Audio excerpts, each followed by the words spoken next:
जय बाबा स्वामी। हिमालय का समर्पण योग भाग पहला, पेज नंबर 171।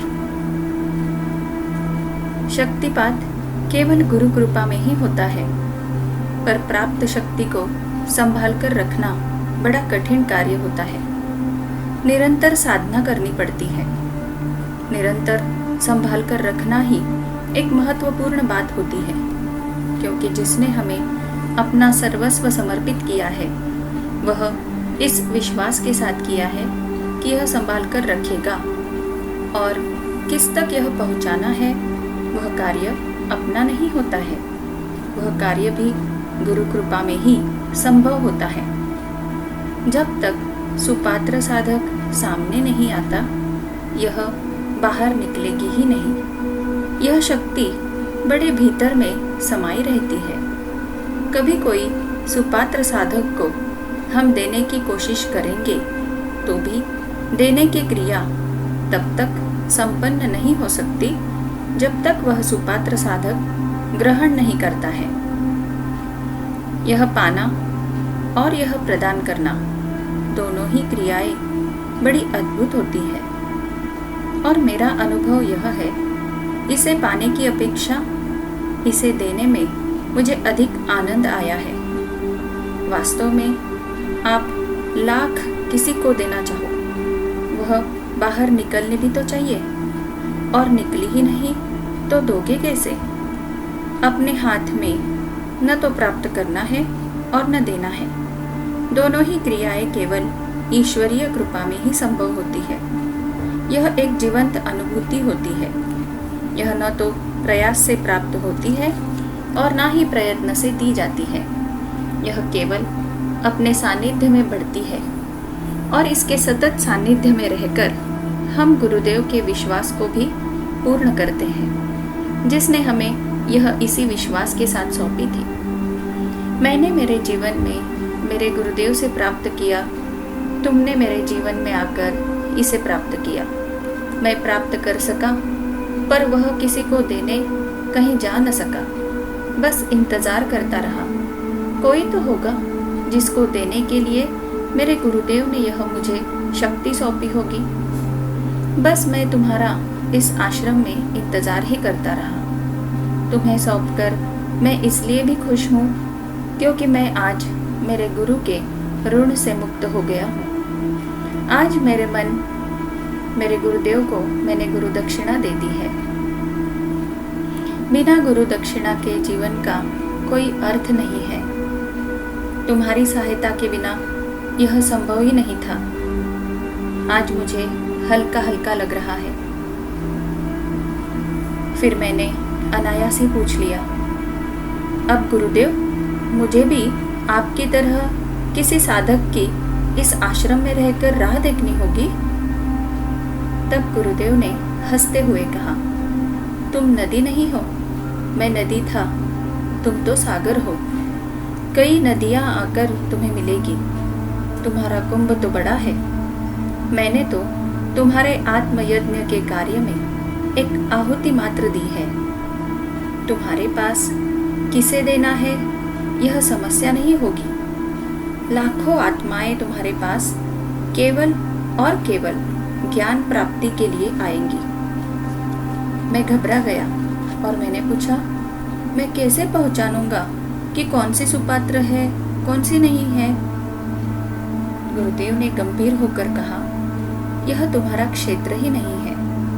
कौन सी आत्मा सुपात्र है और कौन सी नहीं, यह तुम्हारे क्षेत्र में नहीं आता है।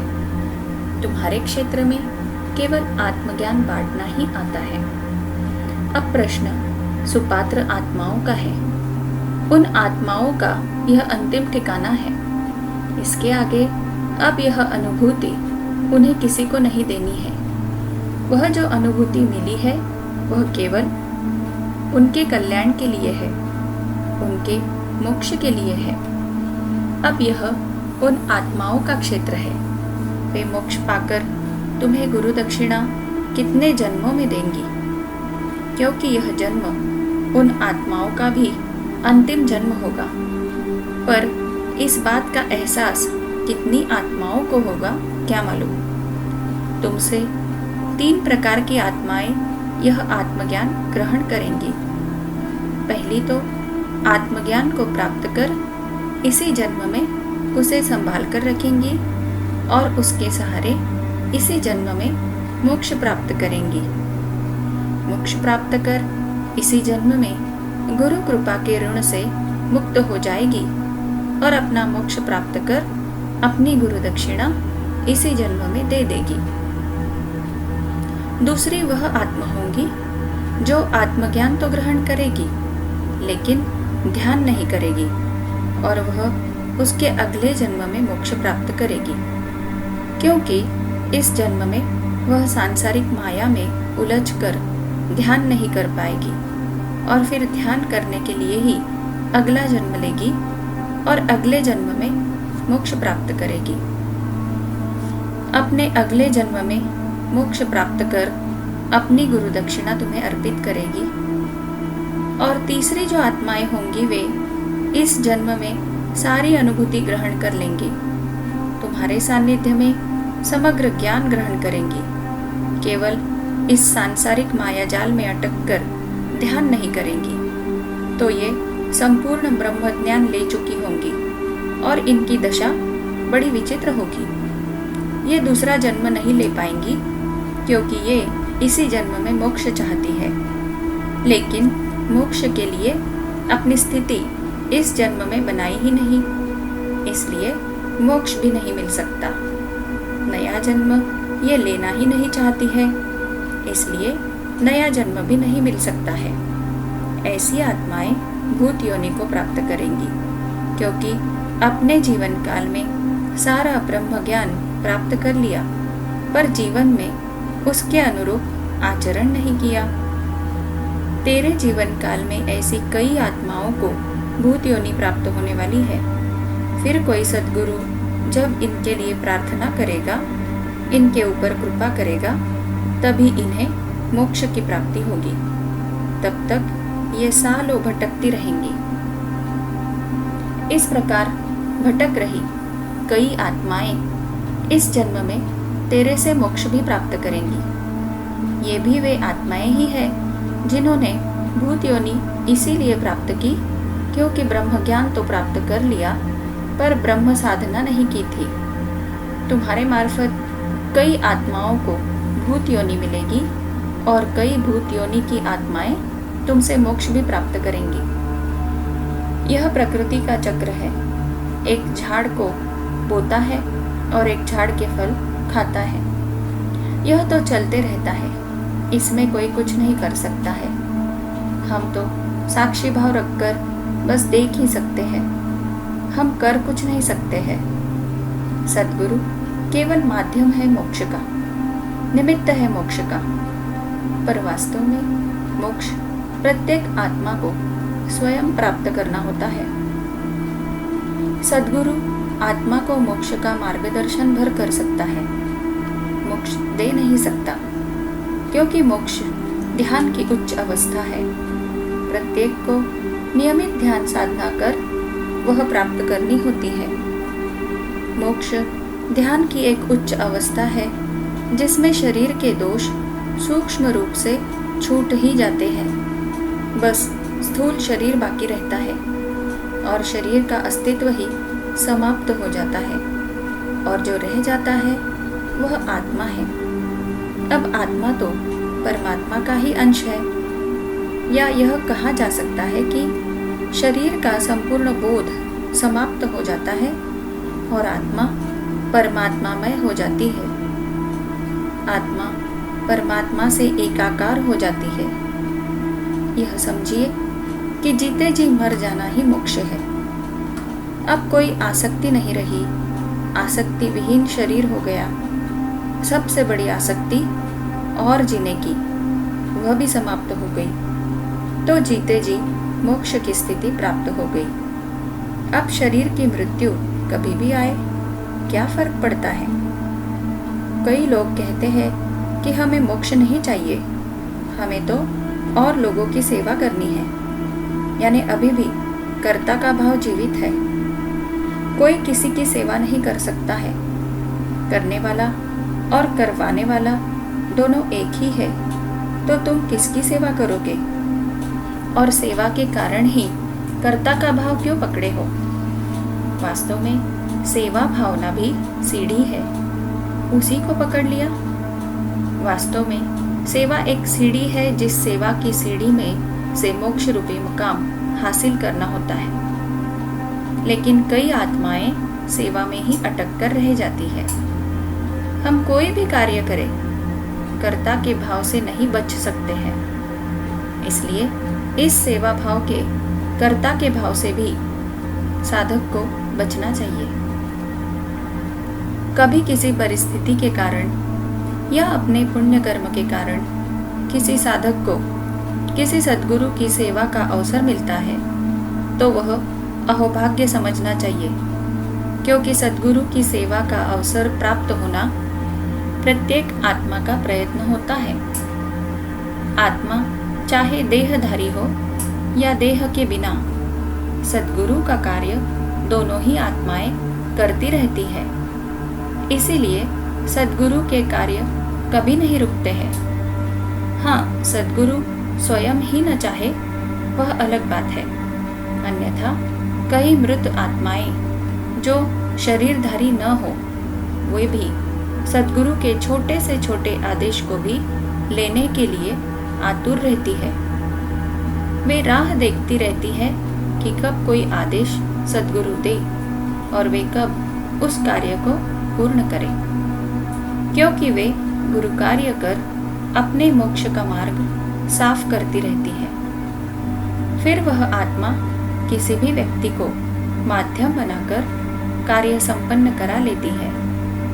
इसीलिए एक सद्गुरु के हाथ से कम समय में बड़ा विशाल कार्य संपन्न हो पाता है। मैं कोई विशेष पुण्यात्मा हूँ, इसलिए ऐसा गुरुदेव की सेवा का अवसर मुझे मिल रहा है, ऐसा सोचकर मैं का अहंकार किया तो भविष्य में कभी अवसर नहीं मिलता है।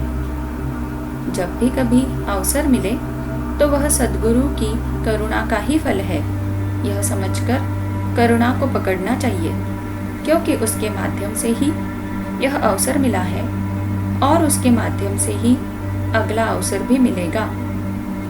यह सब मैं अपने अनुभव के ज्ञान के आधार पर बता रहा हूँ। तुम्हें तुम्हारे जीवन, तुम्हारे समय की परिस्थिति के आधार पर अनुभव आएंगे। अनुभव, अनुभूतियाँ सदैव समय व परिस्थिति के अनुसार अलग अलग होती रहती है। तुम्हें तुम्हारे अलग अनुभव आएंगे। उस जंगल में भी जंगली केलों के जंगल थे। वहाँ के पशु भी वे खाते थे, विशेष तौर पर बंदर आदि। उन केलों का आकार सामान्य केलों की अपेक्षा बड़ा था और बीच में एक लंबी काली धारी वाली बीज होते थे और सामान्य केले से उनका स्वाद थोड़ा अलग ही था। हम साधारणतः उनके छिलके निकालकर उन्हें धूप में सुखाकर रखते थे, बाद में उन्हें कंदमूल की तरह खा सकते थे।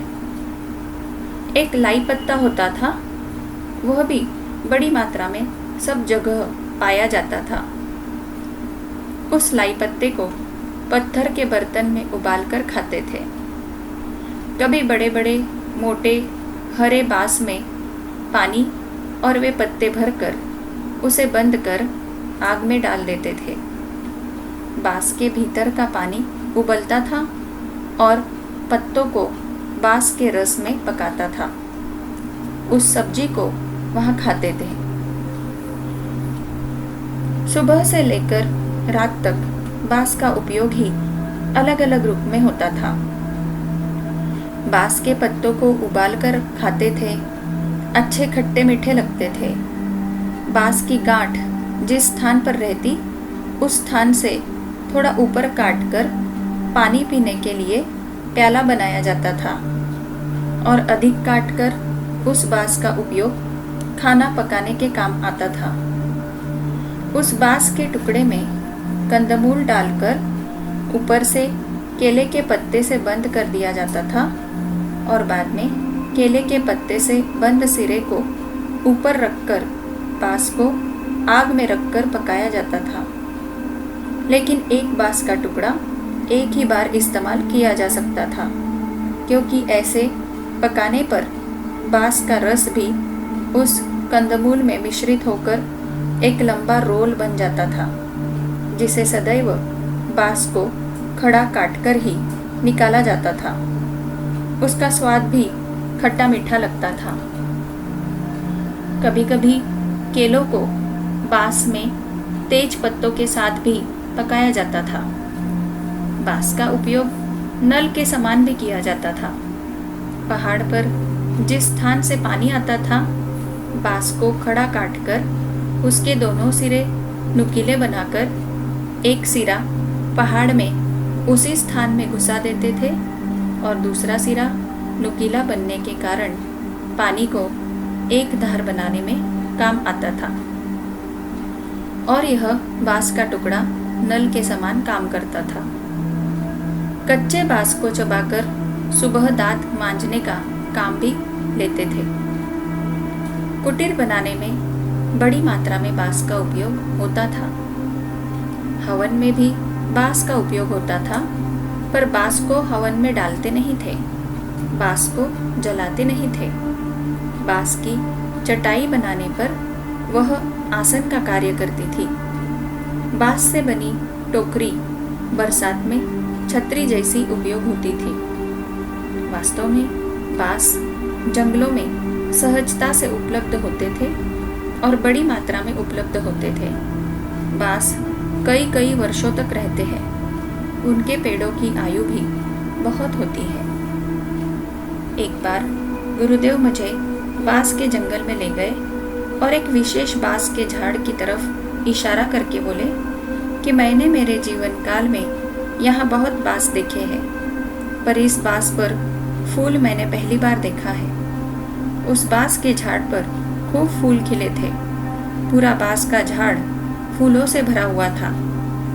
50 साल पूर्ण होने के बाद ही बांस के झाड़ को फूल आते हैं। सामान्यतः मनुष्य अपने जीवन काल में एक बार ही यह बहार देख पाता है। मुझे भी वह दृश्य दुर्लभ लगा। मैंने भी मन में सोचा, शायद इस झाड़ की दूसरी बहार मैं भी नहीं देख पाऊंगा। ऐसा कहते हैं कि ये फूल अगर जंगली चूहे खाए तो उनकी जनसंख्या अचानक बढ़ जाती है। ये फूल काम उत्तेजक होते हैं। इससे काम उत्तेजना बढ़ती है और यौन शक्ति बढ़ती है। बांस का डंडे की तरह उपयोग सर्वसाधारण होता है, पर यहाँ पर तेज धार वाले पत्थरों को आगे बांधकर डंडे का उपयोग हथियार जैसे भी होता था, जो पेड़ से फल पत्ते काटने आदि में काम आता था। बांस की फांस बनाई जाती थी, जो कील के समान कार्य करती थी। यहाँ के जंगलों में बांस का आकार भी सामान्य बांस से काफी बड़ा होता था और बड़े अच्छे किस्म के बांस यहाँ पाए जाते थे। बांस के झाड़ों के समूह होते थे। बरसात में इनमें एकदम हरियाली छा जाती है। प्रत्येक बांस ऊंचा और ऊंचा होना चाहता है। एक बांस का प्रयत्न सदैव जमीन से सबसे अधिक ऊंचाई प्राप्त करना होता है और इस ऊंचाई के लिए बांसों में स्पर्धा ही चलती है। एक ऊंचा हुआ तो दूसरा उससे ऊंचा होना चाहता है, तीसरा और ऊंचाई लेना चाहता है। इन्हें रोज बढ़ते देखना बड़ा आनंदमय होता है। रोज रोज प्रगति दिखती है, हालांकि इनकी प्रगति बड़ी धीमे धीमे होती है। बांस जब हरे हो तो उन्हें आग में गर्म कर और बाद में पानी में ठंडा करके मोड़ा जा सकता है। अच्छे बांस की विशेषता है कि उसकी ऊंचाई बहुत रहती है और बड़ी लचक रहती है। बांस से दूध भी निकलता है। इसे बांस का रस भी कह सकते हैं। इसका स्वाद छाछ जैसा खट्टा ही लगता है। बांसों के वन साधारणतः सांपों के घर ही होते हैं। नुकीला बांस घायल भी कर देता है। इसके काटे हुए सूखे ठुंड बड़े खतरनाक होते हैं। आसाम में बड़े अच्छे किस्म के बांसों के जंगल पाए जाते हैं। शायद यहाँ की जलवायु, यहाँ की आबोहवा बांसों के वृक्षों के लिए अधिक उपयुक्त होती है। साधारण झाड़ से भी अधिक बांस के झाड़ होते हैं। उनकी ऊंचाई की प्रगति का रहस्य उनकी लचक और झुकने की प्रकृति ही है। उनकी झुकने की कला में ही उनकी प्रगति का रहस्य छुपा हुआ है। कितने भी तूफान आए, कितनी भी आंधियां आए, ये कभी नहीं टूटते हैं, क्योंकि झुकने की कला इन बांसों ने जन्म से ही सीख ली होती है। ये प्रत्येक तूफान के सामने बड़े विनम्र हो जाते हैं। इतने झुक जाते हैं कि तूफान भी उन्हें क्षमा कर देता है। तूफान ही इन्हें माफ़ी दे देता है और उखाड़ता नहीं है। और अपनी विनम्रता के कारण ये हर बड़े से बड़े तूफान में भी अपना अस्तित्व बनाए रखने में सक्षम हो जाते हैं। उसके इस गुण को देखकर मैं भी नतमस्तक हो गया और मैंने बांस के झाड़ को साष्टांग दंडवत प्रणाम किया, क्योंकि उसमें मुझे शिव बाबा नजर आए, जो मुझे कह रहे थे, जीवन में झुकना सीख जा, ऊंचाई खुद ब खुद मिल जाएगी।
गुरुर्ब्रह्मा गुरुर्विष्णु गुरुर्देवो महेश्वरा गुरुर्साक्षात् परब्रह्म तस्मै श्री गुरुवे नमः।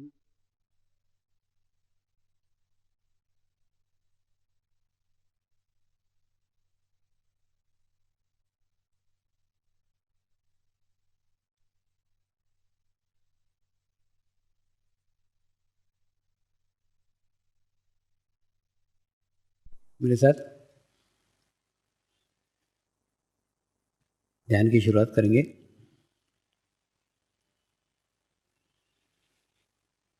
मैं एक पवित्र आत्मा हूँ। मैं एक शुद्ध आत्मा हूँ। मैं एक पवित्र आत्मा हूँ। मैं एक शुद्ध आत्मा हूँ। मैं एक पवित्र आत्मा हूँ। मैं एक शुद्ध आत्मा हूँ। गुरु मंत्र का उच्चारण करेंगे। ओम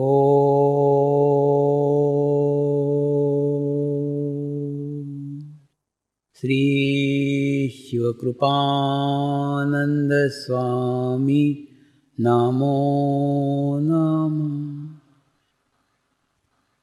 ओम श्री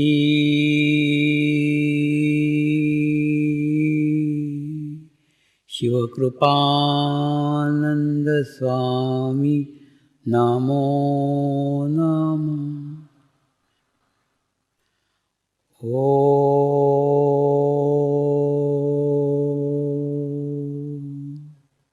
श्री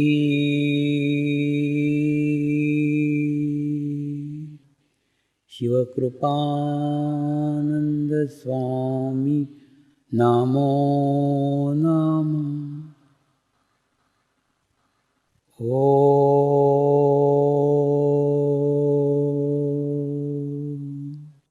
श्री शिवकृपानंद स्वामी नमो नमः। ओम श्री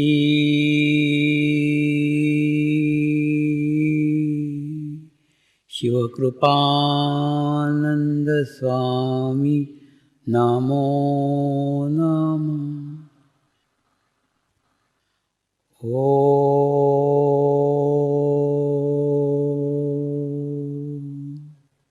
श्री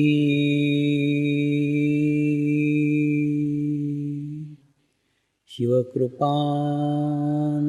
स्वामी नमो नमः। ओम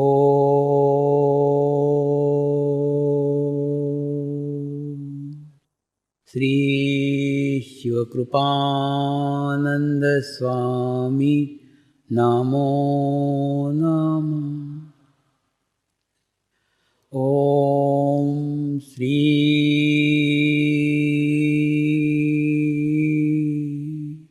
शिवकृपानंद स्वामी नमो नमः। ओम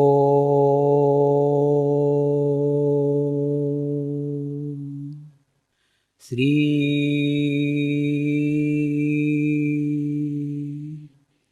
शिवकृपानंद स्वामी नमो नमः। अपने चित्त को तालुआ पे रख के ध्यान करो।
प्रार्थना करेंगे, हे परमात्मा, हम सभी पवित्र आत्माएं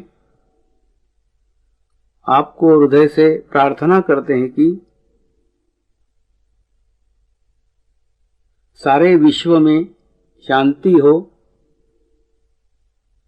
सारे विश्व के आत्माओं की आध्यात्मिक उन्नति हो एवं सर्वांगीण उन्नति हो। यही हम सब आत्माओं की शुद्ध इच्छा है। नमस्कार करेंगे। पूर्ण भाव के साथ प्रार्थना करेंगे। हे परमात्मा, हम सभी आत्माएं पूर्ण भाव के साथ प्रार्थना करते हैं कि महाराष्ट्र में स्वयं गुरु शक्तियों का आगमन श्री गुरु शक्ति धाम के माध्यम से हो। हमारे गुरुदेव स्थायी रूप से महाराष्ट्र में अपनी शक्तियों को स्थापित करें। यही हम सब आत्माओं की शुद्ध प्रार्थना है। अगर हमसे कोई भूल या गलती हुई है तो हमें क्षमा करे गुरुवर। स्वामी जी, आप तो करुणा के सागर है। आप ही हमारी गुरु माहुली है। आप हमें स्वीकार करें, हमारी प्रार्थनाओं को स्वीकार करें। आप हमारे भीतर केवल उस भावना, श्रद्धा और आत्मीयता को जगाएं कि हम सभी एक दूसरे से आत्मीयता से जुड़े रहे। यही हम सब पवित्र आत्माओं की शुद्ध प्रार्थना है, शुद्ध प्रार्थना है, शुद्ध प्रार्थना है।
शांति पाठ करेंगे।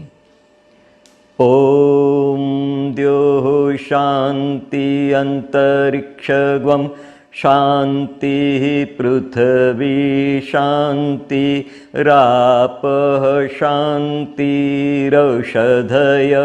शांति वनस्पतयः शांति विश्वे देवाः शांति ब्रह्म शांति सर्वगं शांति शांतिरेव शांति क्षमा शांतिरेधि।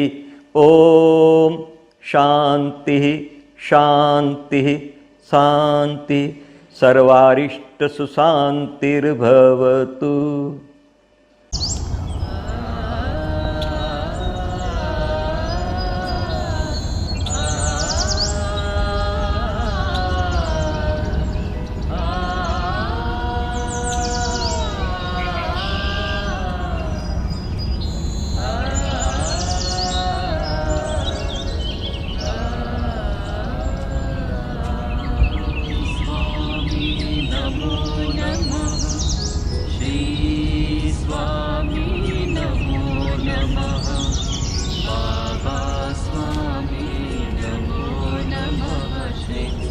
सद्गुरु स्वामी नमो नमः। ॐ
स्वामी नमो नमः।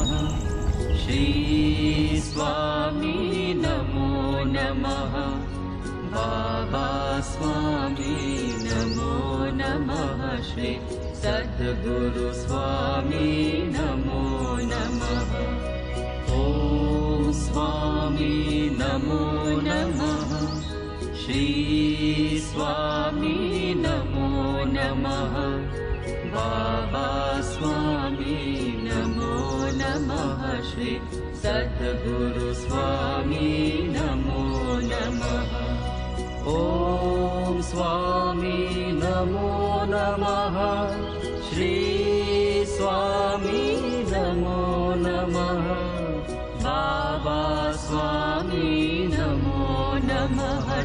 सद्गुरु स्वामी नमो नमः। ॐ स्वामी नमो नमः। श्री स्वामी नमो नमः। बाबा स्वामी नमो नमः। श्री सद्गुरु स्वामी नमो नमः। ॐ स्वामी नमो नमः। श्री स्वामी नमो नमः। बाबा स्वामी नमो नमः। श्री सद्गुरु स्वामी नमो नमः।